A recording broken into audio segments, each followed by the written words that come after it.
بسم اللہ الرحمن الرحیم۔ السلام علیکم۔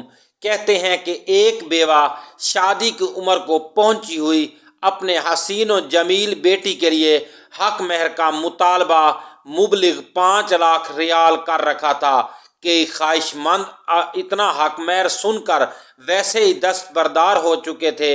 اپنی ضد کا پکا ایک لڑکا بمشکل 3 لاکھ ریال اکٹھے کر پایا۔ پیسے لے کر مزید کی مدد مانگنے کے لیے سیدھا اپنے باپ کے پاس پہنچا اور کہا، ابا جی میرا کچھ کر لو، میں اس کاکی پر فدا ہو گیا ہوں۔ مگر اس کی ماں ہے کہ 5 لاکھ ریال حق مہر سے ایک فلس کم پر بھی بات نہیں کرنے کو تیار۔ اب آپ ہی کچھ کیجئے۔ باپ نے بیٹے کی سنجیدگی کو دیکھا اور کہا، ٹھیک ہے پتر، چل لا پیسے، کچھ کرتے ہیں تیرا بھی۔ دونوں باپ بیٹا پیسہ لے کر بیوہ کے گھر پہنچے۔ سلام و دعا کے بعد باپ نے خاتون سے کہا، میں آپ سے بات کرنے کے لیے حاضر ہوا ہوں۔ میری آپ سے ایک گزارش ہے کہ جب تک میں اپنی بات مکمل نہ کر لوں آپ میری بات نہ کاٹیں۔ خاتون نے کہا، جی بسم اللہ کہیے۔ لڑکے کے باپ نے کہا، میرا بیٹا آپ کی بیٹی سے شادی کرنا چاہتا ہے اور یہ 1 لاکھ ریال نقد حق مہر ساتھ لایا ہے۔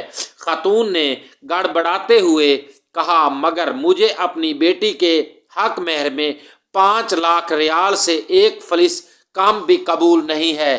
لڑکے کے باپ نے کہا، محترمہ آپ سے گزارش کی تھی کہ آپ مجھے بات پوری کرنے دیجیے گا۔ خاتون نے معذرت کرتے ہوئے کہا، جی پوری کیجیے اپنی بات۔ لڑکے کے باپ نے کہا، آپ بذات خود ایک انتہائی خوبصورت اور جوان جہان عورت ہیں۔ میں آپ کو بھی 1 لاکھ ریال حق مہر ادا کرنا چاہتا ہوں۔ آپ میرے حق شرعی میں آ جائیے۔ خاتون کی خوشی سے باتیں کھل کر کانوں کو جا لگی۔ بمشکل اپنے جذبات کو دباتے ہوئے کہا، اللہ آپ کا آنا قبول کرے، مجھے آپ کی دونوں شرطیں قبول ہیں۔ باپ بیٹا خوشی خوشی باہر نکلے تو ہمسایوں نے پوچھا، ایسے کیسے ہو گیا؟ یہ تو ناممکن نظر آتا تھا۔ لڑکے کے باپ نے کہا، مال تھوک میں خریدتے ہوئے اور پرچون میں خریدتے ہوئے آخر ریٹ میں کچھ تو فرق پڑتا ہے نا۔ لڑکے نے ہلکا سا گلا صاف کرتے ہوئے باپ سے کہا، ابا جی وہ 1 لاکھ ریال جو بچ گئے ہیں پھر وہ تو مجھے واپس دے دیجئے۔ باپ نے کہا، نا پتروے، ابھی ایک بڑا اور اہم مرلہ تو باقی پڑا ہوا ہے۔